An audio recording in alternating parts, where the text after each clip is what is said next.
Welcome to the Learning Pines YouTube. We hope this video helps.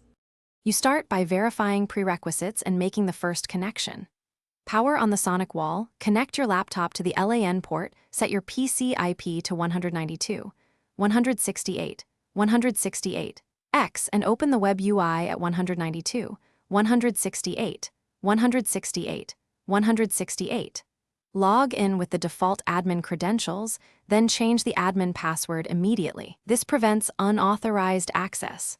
Once done, check and note the current firmware version so you can plan an update if needed and continue to the next configuration steps. Now you handle the complex middle steps. Upgrade firmware if advised, but always back up the existing config first so you can revert. Configure the WAN interface. Choose DHCP or static, enter DNS and adjust MTU when required, because proper WAN settings ensure reliable routing. Then create security zones and map physical or VLAN interfaces to those zones. This isolates traffic. Finally, add basic access rules allowing established outbound traffic, and lock down inbound policies to reduce attack surface.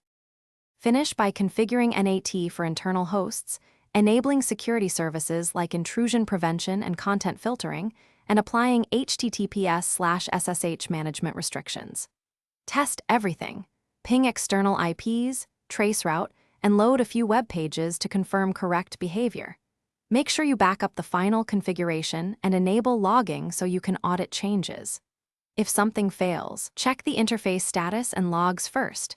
Most issues are misconfigured IPs or firewall rules. Then roll back to the known good backup if needed.